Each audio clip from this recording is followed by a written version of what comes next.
Welcome to the Science of Success, the #1 evidence-based growth podcast on the internet, bringing the world's top experts right to you.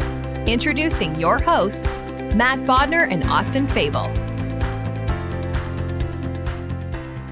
Why, hello everyone, and welcome to another episode of the Science of Success, the #1 evidence-based growth podcast on the internet with over 5 million downloads and listeners just like you in over 100 countries around the world. I'm your co-host, Austin Fable, and today we've got an absolutely incredible guest yet again, Victoria Montgomery-Brown. We dig into her story of founding and growing Big Think, one of the most popular personal development channels on the internet and one of my personal favorites, how they pivoted throughout the years, and her journey as a female entrepreneur and her advice for other female entrepreneurs who may be starting out in the middle of their journey or experienced. But I knew this was coming. Before we dig in, are you enjoying the show and the content that Matt and I work so hard to put out for you each and every week? If so, there are two incredibly easy, yet tremendously impactful things that you could do for Matt and I. As always on the show, we're looking for easy things we can do for massive returns. And first, it's leave us a quick 5-star review on your podcast listening platform of choice. It helps others like you find the show, find these learnings from these incredible guests. So there's a little karma in it for you as well. Next, go to our homepage at www.successpodcast.com and sign up for our email list today. Our subscribers are the first to know about all the comings and goings about the show, but also you're going to have exclusive content that you won't be able to find anywhere else. Specifically, when you sign up, you're going to get our free course we spend a ton of time on called How to Make Time for What Matters Most in Your Life. Now, are you on the go? Are you moving around? Maybe you're working out. Like I always say, good for you, staying active. Sign up for our email list easily by just texting the word SMARTER, that's SMARTER, to the number 44222 to sign up via text. Now, if you haven't already, check out last week's episode with Annie Duke. Annie has been on the show in the past, and Matt and I had a great conversation with her on how to make better decisions, the biases that can play into your decision making. And what was really, really interesting was we dug into how to assess certain risks in the COVID area, like going out, being at parties, being social, and how you can look at making these decisions in an intelligent way. On this episode, we interview an incredible guest, Victoria Montgomery-Brown. Victoria Montgomery-Brown is CEO and co-founder of Big Think, which I've already mentioned. I'm a huge, longtime fan of Big Think. Since founding Big Think, Victoria has grown the company to a giant media platform and one of the leading knowledge companies for ideas and soft skills.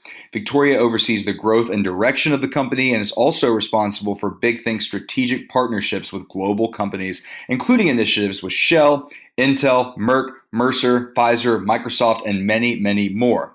Prior to founding Big Think, Victoria was also a PBS producer and was nominated for an Emmy for an interview she produced with Ted Turner. This year, Victoria will release her first book, Digital Goddess, The Unfiltered Lessons of a Female Entrepreneur, where she provides a candid look behind the scenes of her journey and her success. We had a great conversation. We'd love to have Victoria back on the show. And without further ado, here's our interview with Victoria. Well, I'm here in the studio with Austin, and we are super excited to be welcoming our guest on here. Austin, what's up? Yeah, I'm super excited for the conversation today. We have Victoria Montgomery-Brown, co-founder of Big Think.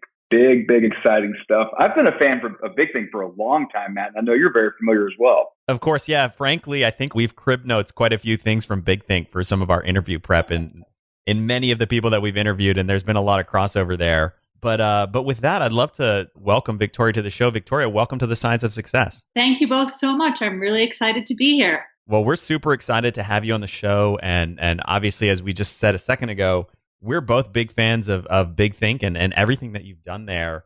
I'd be curious to learn a little bit about the story behind how you founded the company and really what got you into creating it in the first place.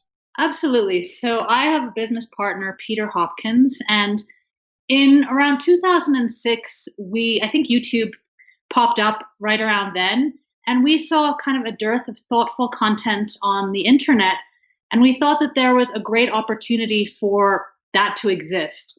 And we were working in an organization where we had access ourselves to notable experts and things like that, and thought, well, all of these experts have access to other incredible, brilliant people, and it's sort of like a ring together that they only expose themselves to each other. And so we came up with this concept of why wouldn't these experts really want to share their knowledge with a much wider audience? And so kind of an aha moment came to us when we thought Davos democratized. And for people who don't know, Davos is this elite conference that happens usually in January every year. I guess it probably won't be happening in 2021, where notable people, business leaders, politicians, Bono, I guess, is usually there, convene and share their ideas with each other. And we just thought, wow, wouldn't it be great if we could expose a much wider audience to these people's ideas? And so we pitched that idea, Davos democratized, to our initial investors, and they really liked that idea, and it went from there. And we pretty much stayed true to that mission. Such a great mission, and in many ways, you were ahead of us in this journey for sure, but we have the same thought process, which is how can we, in a world full of so much noise and so much distraction, how can we really bring thought leaders and people who are really trying to help us improve ourselves and people who are on the cutting edge of science and business? And I love the phrase Davos democratized because that really summarizes in many ways, there's so many thoughtful people out there. How can we create content that actually helps people improve their lives and is actionable and useful? That's right. And I mean, the other mission of Big Think that we've said for 13 years now is that the content has to be significant, relevant, and actionable. So while we may have on notable economists or business leaders, we don't typically ask them what's going on today or what happened yesterday or what they think is going to happen tomorrow. We want them to share with our audience things that can help them be better personally or professionally, like you guys do. And so it stands the test of time. We want it to be evergreen and not just a flash in the pan type content. One of the biggest lessons that I've learned about the accumulation of knowledge is that if you focus on trying to learn things that are evergreen, that don't change over time or that change very slowly over time, and this is a lesson I originally took from Charlie Munger, who's one of my intellectual heroes, you can really build a much more deep, rich, and solid foundation of knowledge than if you build it on the quicksand of the latest trend and the 10 ways to optimize your email list and stuff like that. Instead, go back and study the classics. Go back and study the stuff that you can really build foundational pillars of knowledge on. And that's how you exponentially grow your knowledge in a compound way as opposed to just a linear way. Totally. I fully agree with that. I want to step in and look at some of the early days of the company, because one of the things that to me is always the most interesting questions to understand is what were there any kind of inflection points? If I look at any very truly successful person or story or company, to me, there's always a moment where that business or that person or both of those things diverge from the average trajectory of a company's life cycle or a normal existence and take on some category of the extraordinary. And when you look back at what's happened with Big Think, in your mind, what were one or two of the big inflection points that really you knew that, hey, this wasn't just an idea that maybe had a little bit of traction, or hey, this might work, we're not really sure, to, oh my gosh, we've got something that is really working, is really hitting on all cylinders, and we really have something, we have a tiger by the tail here? Well, one of the things that I think really let us know that we had a great idea was, as you know, we interview notable experts, and we were concerned at the start, like, will we be able to get these people? And we invited a few people on early on. Larry Summers was one, Richard Branson was another. And by the way, how we got in touch with these people is basically, well, Larry Summers was the head of Harvard at that moment, and Peter, my business partner, went and met with him. And we started to share the idea with notable experts, and they just loved it and wanted to participate. And so we thought, well, if these exceptional people love what we're doing, there must be something here. And so it kind of took off from that, and it was like a rolling stone. Once we started to get a few of these experts to participate and come on, others wanted to, and it really catalyzed the trajectory. And today, probably about 60% or 70% of the experts we have on are pitched to us, which is fantastic and not something that we would really have ever expected in the early days. And something that, people ask also about failures along the way and how that has changed the business. And early on, we wanted to create essentially a way for our audience to communicate directly with our experts. And so we spent a large portion of the initial money that we raised trying to create basically the Zoom of yore. So in 2006, to have those communications with our experts and audience. And it just did not take off. We invested so much money into it, and it felt like a really bad thing that we had done. And honestly, if it had succeeded, Big Think would not be where it is today. It really has to be it had to be a scalable way to reach experts, and that just was not the way to do it. And so I think those two things were fundamental to Big Think and still are. I'm curious. I don't know if you're willing to share this or if it's publicly available or not, but how much did you initially raise to capitalize the company? Sure, it's not publicly available. We only raised $1.4 million way back in 2007. And so while that sounds like a lot, it's not really a ton when you're starting with nothing and you obviously have to build a website, etc. And back then, things were a lot more expensive than they are today with open source and all that stuff. But I have always said this, that it was a blessing that we didn't raise a lot of money because it forced us to immediately confront that we were a business and had to be generating money from the get-go. And so our initial business model was sponsorship and advertising. And even before we had a website, we had 2 clients signed up based on the mission and what we thought might be the reach of Big Think going forward. So I would say to entrepreneurs or aspiring entrepreneurs out there, and maybe VCs would disagree with me, but raise as little as you can to demonstrate that you actually have a viable potential business model and get down to it and start building your business as soon as you can. I want to hone in a little bit on sponsors and advertising and just general monetization. When you were raising this money, obviously you had to have some sort of idea. Was that always the idea, was to primarily make money from sponsors and advertising? And what did that look like in the early days, and how has that evolved since then? I think if I recall some of the early conversations with Peter, we actually had this notion that we could be a little bit like a virtual speakers bureau. And so we would charge to have access to these experts. And that just didn't seem right to us.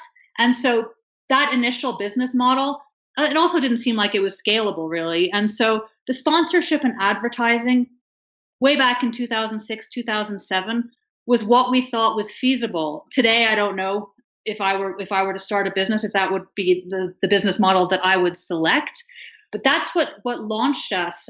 And then it evolved. The advertising and sponsorship market was hit really hard in 2008, 2009, and took a long time to recover. I'm not even sure if it fully has. And so we thought to ourselves, okay, we need some type of revenue that is actually going to be predictable. And so we created a subscription model as well. So probably 95% of our content is free for consumption on Big Think and across our platforms. And we're reaching now around 40 to 50 million people a month. And I guess around 2010 or 11, we started to think, look, advertising and sponsorship is just not reliable. It's going to be an important revenue source for us ongoing. We better figure something else out. And so we kind of went back to the initial notion of subscription and created Big Think Edge, which is designed to help people primarily professionally in the soft skill area.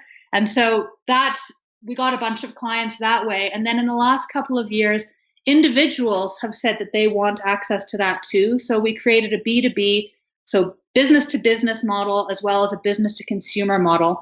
And so those are our 3 business models at the moment. And I think it's really important to have, if possible, more than one revenue stream so that you're not dependent on any one of them. Absolutely. And obviously we play in somewhat similar spaces, but I definitely relate to the unreliability that can occur at times around sponsors and advertising. To back up a little bit, You mentioned it kind of launched with a bang, right? You had a couple lined up, and then the financial crisis, 2008, it really took a hit, and it's been kind of recovering ever since.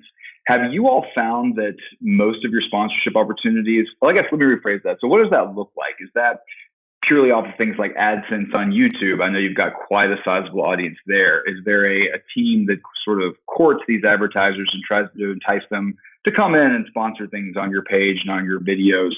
Sort of how, unpredictable as it may be, how do you all try to find predictability in that model? Right. Well, I mean, as I'm sure you know, unless you have a pretty massive audience, advertising does not yield a lot of money. So Big Think really only started putting ads on our site within the last 2 years. And there are a lot of ads there at the moment. Sponsorship was fundamental to us because we would never create anything that was advertorial, but sort of like the PBS model, brought to you by, was important to us from the get-go. And we actually have an internal team, and have for years, who would come up with ideas and then pitch them to organizations. So one of our early clients was Intel, and every organization wants to pitch themselves or promote themselves as innovative. And so we came up with an idea for them called Moments of Genius. And we pitched it to them that there are all these people who have done incredible things. What was it that actually catalyzed them to do it? And so in that series, a couple of our guests were Elon Musk. I mean, he was famous at that point, but not like he is today. And the fellow, I'm unfortunately blanking on his name, who identified the HIV virus. And so that was our initial business model. And none of the content was anything that we wouldn't otherwise produce. And that's been fundamental to us. So there is never content on Big Think that is something that is just about advertising.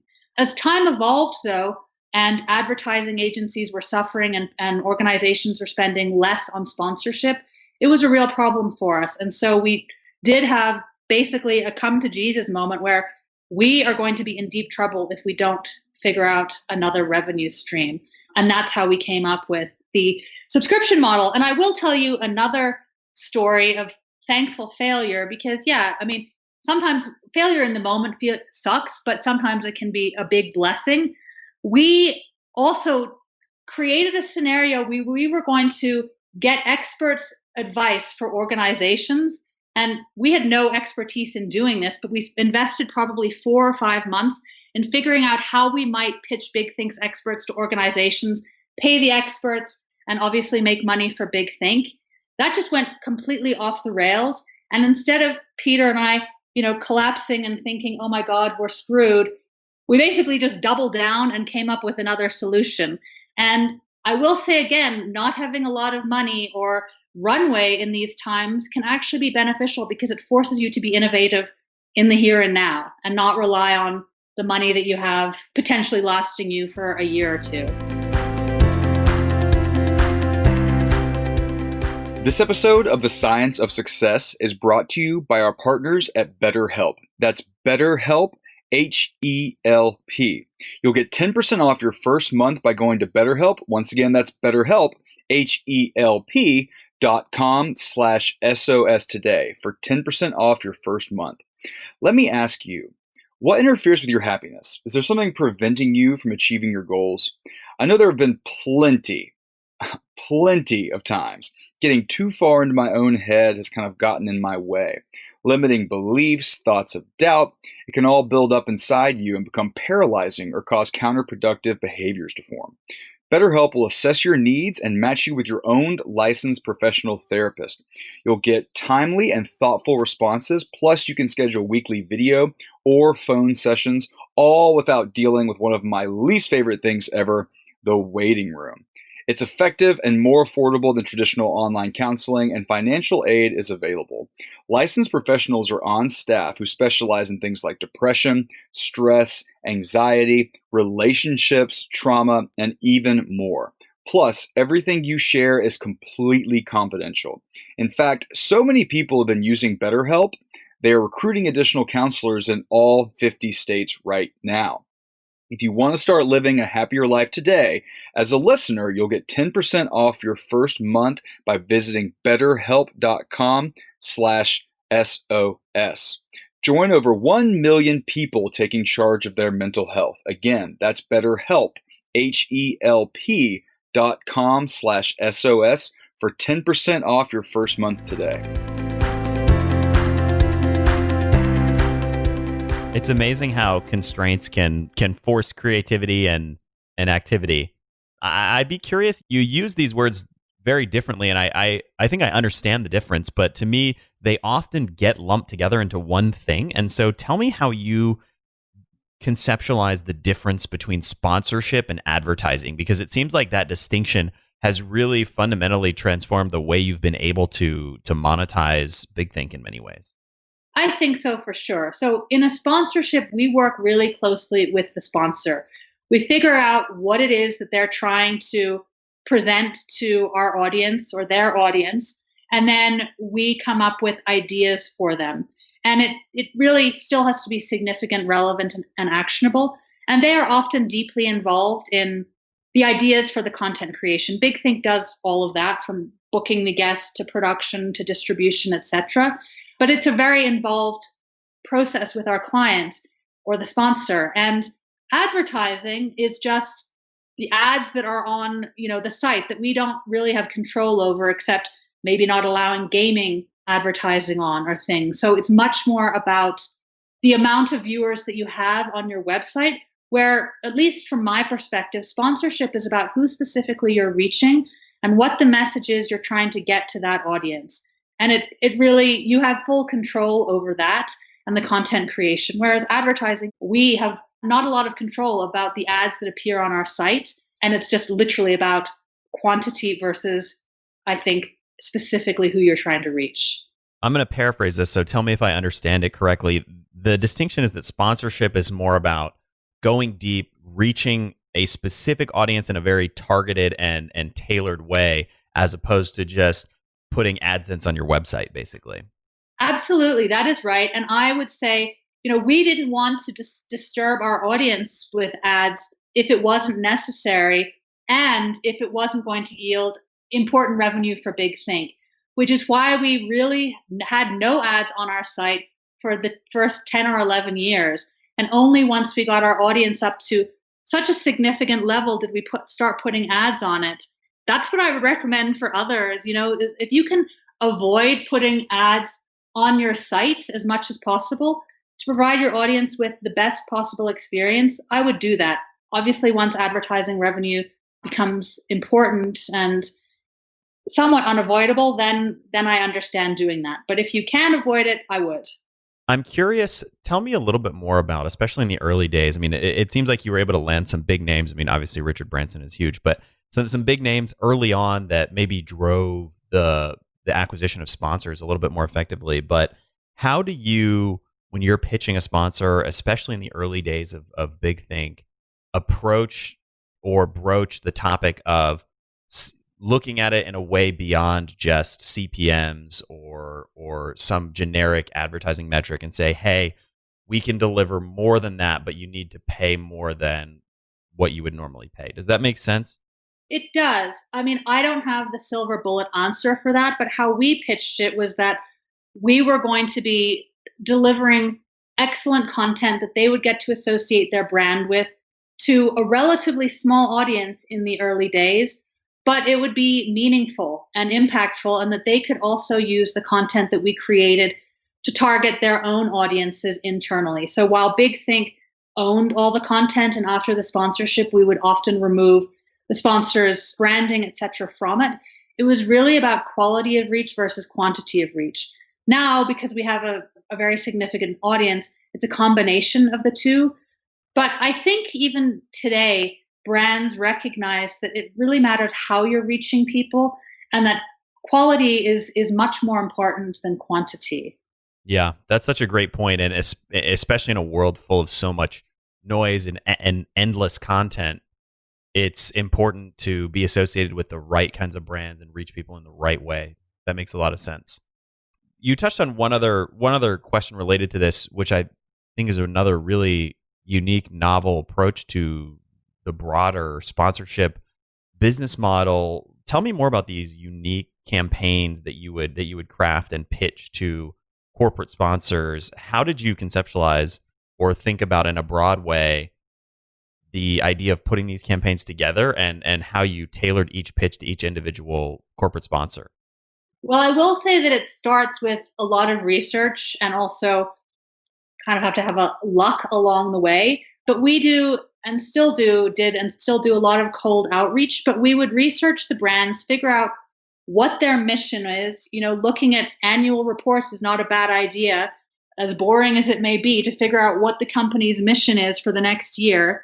And so one of our initial sponsors that we had was Bing.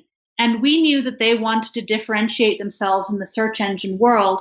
And so we pitched at that point to one of the senior executives there in marketing the concept of the future of search. Like, they probably want to be on stage with Google. And so we contacted him. We came up with an idea that he liked, a live streamed webinar on the future of search. And this is way back, I think, in 2010 or 2011. So the technology was pretty difficult back then. But we managed to convince them. We had the head of search for Google and the head of search for Bing on the same stage. It was covered by the Wall Street Journal and a bunch of others. And we just thought, what is the kind of thing that will excite both of these organizations and get Bing to want to sponsor it? And being associated or on the same stage as Google was something that I think was important to them at that time. So it's a combination of things, figuring out what is interesting storytelling, what is going to make these potential sponsors interested in it, and how can you demonstrate to them that you are uniquely positioned to execute on it. And we also had a whole bunch of we had Jared Lanier on the stage as well at that point. So it's like, what is going to be amazing about this scenario and why will Big Think be able to execute it? So it's not really, I guess, rocket science, but it is about creating a package that is complete and will satisfy the audience, the customers, and obviously yield revenue for Big Think as well. It may not be rocket science, but that's extremely insightful, Victoria. I think that's gold right there. I think too often, especially when you start to amass some type of audience, you can really kind of abandon the detailed approach that you all have around kind of figuring out what the win-win is, what the mutual goals are, and then how you're uniquely positioned to help. We get sponsor opportunities all the time, as I'm sure you do, and I'd say 99% of them are just some sort of copy paste of a template, right, or some sort of like unequal ask that may not even be aligned with the content we're kind of putting out. So I think really taking that time, and as you said, may not be the most thrilling of work, but ultimately is going to yield the right kind of sponsorships. And like you said earlier, maybe not in quantity, but in quality, which is really what's going to bring these sponsors back. Yeah, totally. And we have probably completed, 30 requests for proposals over the years. We've only won one of them. And that was because the client at that point was desperate. And so really, those things where it's just kind of check the box type advertising or sponsorship, we have never won really because of the approach I just mentioned we take. And the way that a lot of these RFPs go out is really, really difficult for any organization of ours where it is thoughtful people coming up with unique ideas versus organizations that just have tens or hundreds of millions of people that they reach. And so, again, we have never won a scenario like that because it is about thoughtful content on our end. And a lot of the advertising agencies will literally just look at how many people does this organization or website reach. I think just for the soul of your content, your approach is much better. And obviously, I think the results in the long term speak for themselves. And, it's something I kind of want to pivot into a little bit. One of the things that Matt and I both spend a lot of time researching and interviewing guests on is really kind of the art and science of decision making, right? And how do you come to the right decisions where you want to take yourself and different objectives you have in your life. And one of the things I know you've talked a lot about in the past is how to trust your gut, right? Specifically around things like attracting investors, hiring, firing, big leaps in your life. How do we kind of balance the idea of trusting our gut and trusting our intuition with also kind of a pragmatic sort of disciplined approach to decision making? Well, over the years, I've learned to trust my gut much more than I did initially in starting the business. I'm not sure that there's a true science to it, but Liv Bourret, who's a big think expert and champion poker player I write about in the book, has this advice about confidence bias, which is one tends to convince yourself that you see facts that align to what you want the outcome to be. So if you want to hire somebody, let's say, because they have an amazing resume and you think that they will add something incredible to your organization, but you're interviewing them and you get red flags and a bad feeling about them, that's not particularly science, but I would trust that. And 100% of the time when I myself have looked at what I want to have happen in a confidence bias way and gone against my gut, I have been wrong. So that's not, as I said, science, but it is really trusting that something intuitive is guiding me and trusting that much more than what I'm wanting to have happen. Interesting. Do you happen to have an example or a story that you wouldn't mind sharing? I mean, of course, I don't want to expose anybody unnecessarily, but I'm curious as to kind of just what the actual thought process is, right? Like, what's the information you're seeing, and then what's your gut telling you, kind of in a real world situation? Yeah, absolutely. One of our initial or early employees was this extremely talented woman, and Peter had introduced me to her and really, really wanted to hire her. And her resume was outstanding. And I met her, I remember, at a coffee shop. The website hadn't launched yet, and it was, one of our initial employees. And I met her at a coffee shop, and I just had a really bad feeling, but I couldn't get over or couldn't get past her resume, and just convinced myself we have to have this person. And so hired her. And early on, it was, an okay working relationship. But over the course of a bunch of months, she developed some type of animosity towards me. And it was really unpleasant to work with her. And finally, I was alerted to an email that she had sent bizarrely to our entire staff about me. And had I trusted my gut from the get-go and just not hired her, there wouldn't have been really unpleasant interactions with her along the way and eventual firing. And for her, it probably wouldn't have been good either. If one person has a bad feeling about the other, it's not going to do the other person any good to force that relationship. Absolutely. In fact, it really kind of damages both folks, and it's just nothing but wasted time and wasted capital, really. Absolutely, yeah. When something like that's an example, right? So you went kind of against your gut. This happened. It was an unfortunate outcome for everyone. How do you kind of go about and as you say in the book, like embrace your failures and setbacks? Like, how do you not only embrace that failure, but then learn from it and kind of move forward and make sure you don't make the same mistakes again? Well, I would be lying if I said I didn't repeat the same mistake again and again. But hopefully each time I've repeated it, I've learned a little more.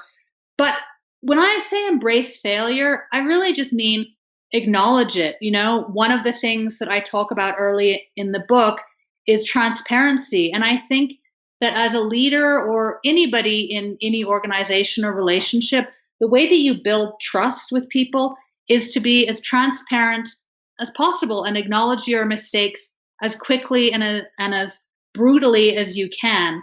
And that will let people see, your colleagues or whatever, that you are somebody that is to be trusted and that does learn from their mistakes.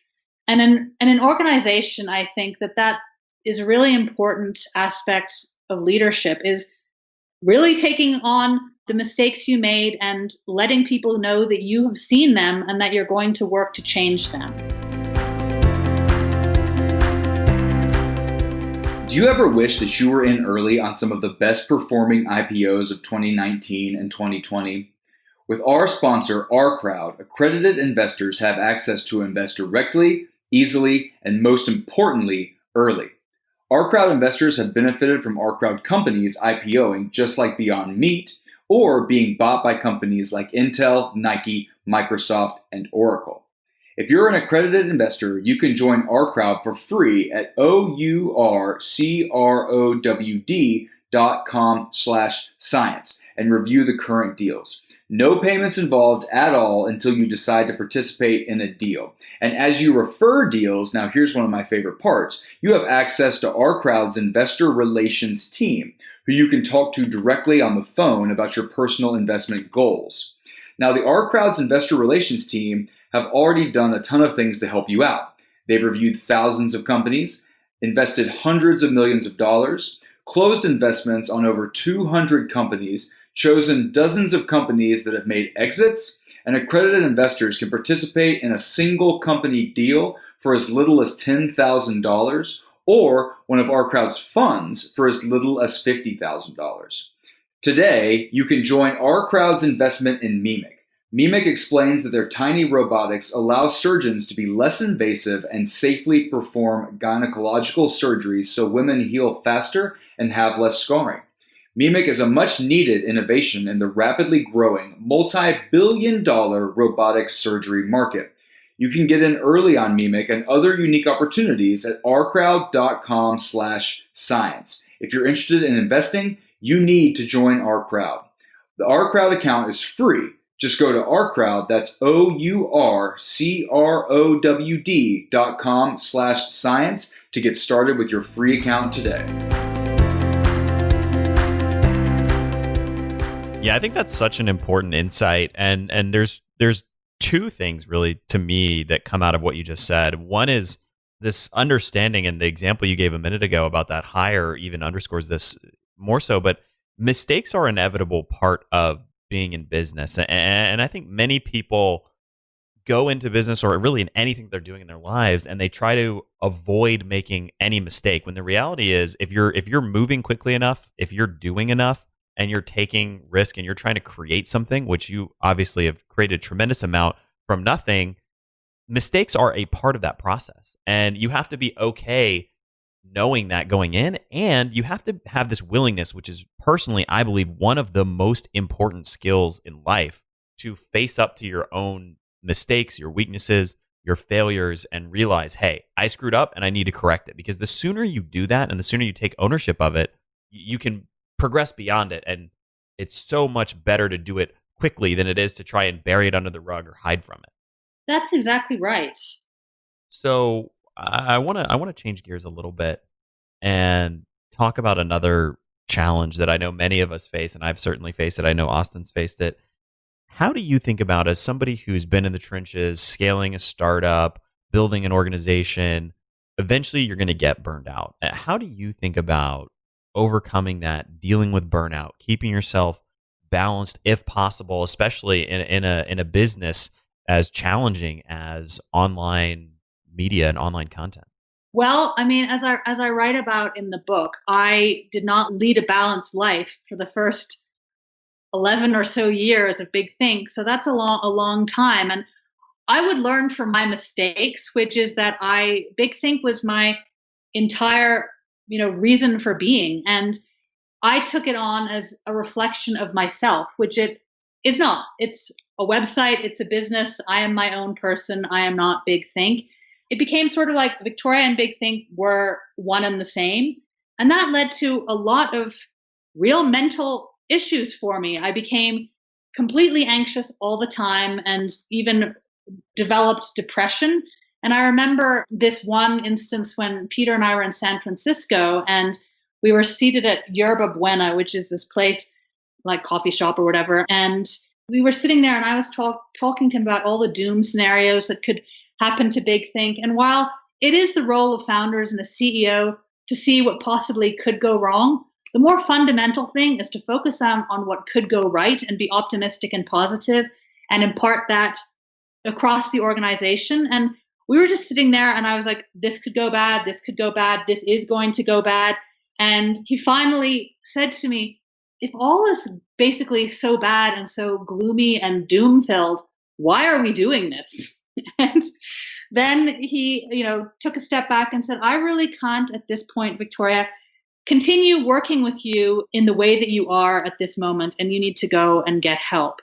And so there are many different ways I think people can find balance and get help in other ways and basically go on vacation or whatever. But in this instance, I actually needed psychiatric help. So I went to a psychiatrist and was put on antidepressants, and that really helped me. And I'm very open about talking about it because there are different ways that people can detox from work or what have you.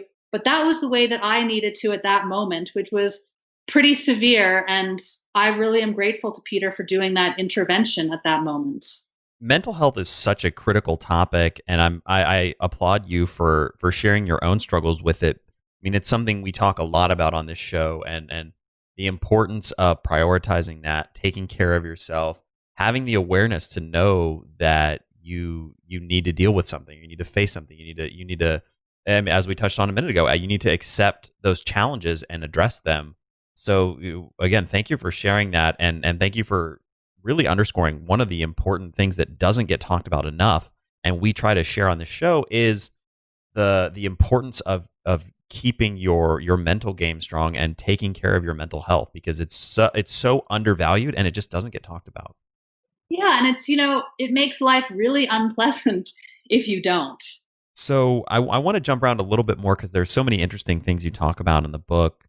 Tell me about how do you deal with a lot of these big name power player type of folks who come into the big think ecosystem, the Richard Bransons, the Elon Musks of the world, etc. Well, I mean, it's easy to say, but these are just people too. They've obviously done extraordinary things. And for us, it's not about, fandom or them being stars. It's really about understanding what it is they can help you or I learn to be better personally or professionally. And so when we tell them that mission, they're very, very humble about it and want to help. So I think for us, it's because we've been mission driven that there's never been any anxiety in reaching out to people, extraordinary people, or asking them to be on Big Think. And that's what, I would say to anybody who wants to build something that requires extraordinary people to be a part of. If you have the right mission, they will most likely participate. It's if you're asking them for the wrong reasons, they probably won't. And that's what we found. I mean, as I said, we didn't even have a website until we launched, I think, January 7th, 2008. We had already interviewed well over 100 people before the website launched. And so we would go to experts and they'd say, well, who's done it? Like, okay, maybe you're the 10th. Can I see your website? No, we don't have one yet. But then they would listen to the mission and be like, well, that's worth a shot. I'll give it a go. I kind of want to transition yet again and take a step back because as Matt mentioned, I appreciate you sharing with us your kind of struggle with mental health and with depression. And as somebody who also in periods of my life has been diagnosed and been on antidepressants and kind of taken that roller coaster, I think, at least for me, I feel like there are bouts with it in waves. It's not necessarily something, and forgive me if I'm projecting, but it's not really something that entirely goes away. There's kind of peaks and valleys. And one of the things that I read and research a ton about, and I'd be curious to get your take on, is kind of these daily rituals, right? Things that you do daily or maybe through seasons of your life that kind of keep you from falling back into old mental patterns. What sort of daily rituals, daily habits, or things do you do when things might get a little crazy? Burnout might start to creep up on you. What are the kind of the ways that you maintain such a tremendous level of output running such a business with a reach like Big Think, but also taking care of yourself and just making sure that you don't kind of fall back into old habits? Yeah, absolutely. I mean, for me, exercise has always been a fundamental part of my life. And so that's something that I do on an almost daily basis. I will say that in, I guess, 2015 or something like that, I started listening to Headspace, which is the meditation app. And that really helped me at a particular moment in time. And I should probably be doing that today. But to break myself out of crazy cycles, I will go and do meditation. Again, would it be much more beneficial if I was doing it every day? Absolutely. But that's something that has helped in an intervention. And then my family I'm really close to as well. And I've asked them, in the past few years after I was diagnosed with depression, to be open with me about what they were seeing and if they were concerned, etc. And so they are. But so the number one thing that I would say is just be willing to ask for help and do what it takes for you to get that help if you're in that cycle. And there are, strangely enough, benefits to being open about it, because people that you didn't think would be supportive or receptive often will be, and forge an even deeper relationship. And there's something else I would say, that, anxiety and depression don't always have to be totally negative. There is a reason for anxiety. And while I tend to get way too anxious at moments, it has also catalyzed and fueled my drive to build Big Think with Peter, and to have it continue going on. Something you mentioned on just or you touched on in how we ask for help. I feel like a symptom of anxiety and all of these sort of mental factors that we're discussing is you almost underestimate the empathy of other people, right? Like being anxious and being worried, it makes you think that if you open up about those things, if you bring them to somebody, even if it's someone very close to you, that they're going to, crack the whip on you. They're going to say like, oh, button up, or like, oh, I don't know how to handle that. But oftentimes I believe, especially if you're opening up to the right people, you'll be surprised with the empathy that you get, the understanding, and in most cases, even some of the shared experiences and thoughts that you might have with who you're opening up with. I think that's absolutely right. I mean, one of our partners, actually, they are an important client of ours, and she and I had only ever communicated on a very superficial level. And I went to go and visit her in Chicago, and she was asking me how I was. And for some unknown reason, I told her that I had just started taking antidepressants, like kind of a not appropriate thing to say to a client. And she really opened up, and we forged a much, much better relationship. And even today, this is a person who's part of my life and a part of Big Think. And after I said it, I thought, oh my God, I shouldn't have said anything. I probably have jeopardized this relationship, etc., and may have lost Big Think business. But that was not the case at all. It just strengthened the relationship. It's so funny, but just I can even relate entirely to the story of, you kind of open yourself up a little bit and then you hang up the phone. You're like, I'm an idiot. Oh my God. But like, it's never really the case, but it's such an easy thought to kind of have creep into your head. Absolutely. So Victoria, I want to talk a little bit. So obviously the book, Digital Goddess, The Unfiltered Lessons of a Female Entrepreneur. I do think females have a little bit of a challenge in today's landscape when it comes to entrepreneurship. A lot of the statistics we kind of discussed before we began recording, more females today are starting companies than males, but women only lead 24 of the Fortune 500, right? And female founders have only received 2.2% of U.S. venture capital. I'm curious, what do you think can be done to help even those numbers out a little bit? What is your experience kind of taught you, obviously being a successful female entrepreneur, about the experience and what needs to be done to make sure that female companies and female-led companies are getting a fair shake? Well, this may not be a very PC answer, but I think, as I write in the book, Grow a Pair, I just think being confident, and if you have an idea, being confident that you can actually do it and then just get started. No business, whether it be led by a male or female, is going to survive or even start if there isn't a great idea behind it and the willingness of the founders to execute upon that. So my number one advice for women is, number one, believe that you can do it.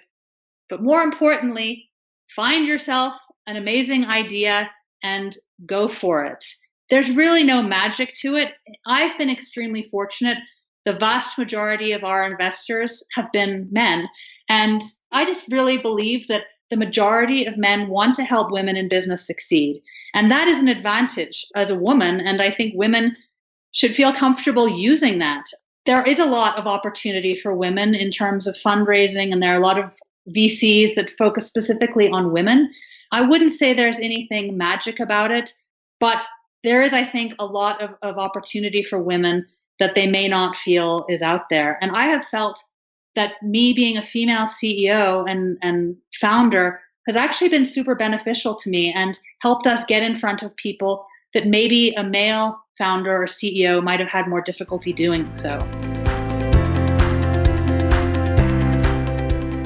I want to tell you about this amazing online community that I'm a part of. It's the ultimate knowledge hub from the hustle called trends. You can learn all you need to know about trends in virtually any space, from business, personal development, psychology, and more. It's an incredibly powerful tool and helps you identify trends before they happen, so you can be the first to capitalize on new and emerging trends in any space. Trends will give you the network and information you need to succeed. Trends gives me access to a community of industry leaders in virtually every field where I learn how to capitalize on emerging opportunities. Trends is a place where I workshop ideas and I network with other entrepreneurs and investors. And one thing I love to do is attend their weekly live lectures. They have experts who teach growth strategies, SEO, or my favorite, how to send the perfect cold email. And a lot of our sponsors know I do send quite a bit of cold emails. Trends has exclusive research with intriguing topics to help inspire, like the 30 companies defining the future of media and pop culture, or data on thousands of successful Kickstarter projects, for example. I've always been fascinated by supplements and sleep, so lately I've been discussing the new trend of sleep supplements and how they can help us get to sleep faster and get more out of our time asleep. I'm enjoying Trends so much that I want to share it with you. And right now, you can get your first 2 weeks of Trends for just $1. Go to trends.co, that's C-O, so trends.co/success to start your $1 2-week trial. That's trends.co, C-O/success for your $1 2-week trial. Trends.co/success. Such a great perspective. And I think the fundamental idea that you shared, which is just business in general is grueling. It's difficult. It's hard. And to be successful in any endeavor, you can't have a victim mindset. You have to be willing to take ownership, as we talked about earlier, of the difficult parts, the hard parts, face the difficult truths, and put yourself out there and be willing to do what it takes to be successful. And I think your story and many of the examples you've shared throughout this conversation highlight that exact same theme. And to me, in many ways, that really sums up a lot of the lessons from this conversation, is this notion of, put yourself out there, take risk, don't be afraid to act, and don't be a victim. I love that. I hadn't thought about that, but yes, avoid the victim mindset. So Victoria, for somebody who's been listening and is excited, motivated, wants to take action and implement some of the things we've talked about today, what would be one action item that you would give them to start taking action to implement the ideas we've discussed? Well, one of the things that I would suggest, I just bought this book myself, which is called Best Self, which is, a friend of mine introduced me to it. It's a 13-week plan to achieve 3 goals that you identify for yourself. And that to me is just one step for myself, where I want to achieve a certain few things over the next 13 weeks. And by the way, it's 13 weeks because they say that's a reasonable time frame to achieve specific goals. It's just take action no matter what you do. Basically, jump in and start what it is that you want to achieve. And as I say in the book, if you want to be an entrepreneur or learn French or whatever, tell people. And that you'll be much more likely to do it if you have kind of the shame of not after you've told people that you would. Great piece of advice, and very practical and easy to implement. And Victoria, for listeners who want to find more about you, Big Think, and your upcoming book, where can people find you and the book online? Well, bigthink.com is where you should go to find incredible content. And the book is available at digitalgoddessbook.com. Well, Victoria, thank you so much for coming on the show. Austin, thanks for a great dialogue as well. This has been really insightful. I know I learned a lot, some really great insights into the early workings in the business model and what helped you innovate, and then some great lessons about being a successful entrepreneur in any field or any endeavor. Thank you both so much. This has been wonderful. Thank you so much for the time. Thank you so much for listening to The Science of Success. We created the show to help you, our listeners, master evidence-based growth. I love hearing from listeners. If you want to reach out, share your story, or just say hi, shoot me an email. My email is matt@successpodcast.com. That's MATT@successpodcast.com. I'd love to hear from you, and I read and respond to every single listener email. I'm going to give you 3 reasons why you should sign up for our email list today by going to successpodcast.com, signing up right on the homepage. There's some incredible stuff that's only available to those on the email list, so be sure to sign up, including an exclusive curated weekly email from us called Mindset Monday, which is short, simple, filled with articles, stories, things that we found interesting and fascinating in the world of evidence-based growth in the last week. Next, you're getting an exclusive chance to shape the show, including voting on guests, submitting your own personal questions that we'll ask guests on air, and much more. Lastly, you're going to get a free guide we created based on listener demand, our most popular guide, which is called How to Organize and Remember Everything. You can get it completely for free, along with another surprise bonus guide by signing up and joining the email list today. Again, you can do that at successpodcast.com, sign up right at the homepage, or if you're on the go, just text the word SMARTER, SMARTER, to the number 44222. Remember, the greatest compliment you can give us is a referral to a friend, either live or online. If you enjoyed this episode, please leave us an awesome review and subscribe on iTunes, because that helps boost the algorithm, that helps us move up the iTunes rankings and helps more people discover the science of success. Don't forget, if you want to get all the incredible information we talk about in the show, links, transcripts, everything we discuss, and much more, be sure to check out our show notes. You can get those at successpodcast.com. Just hit the show notes button right at the top. Thanks again, and we'll see you on the next episode of The Science of Success.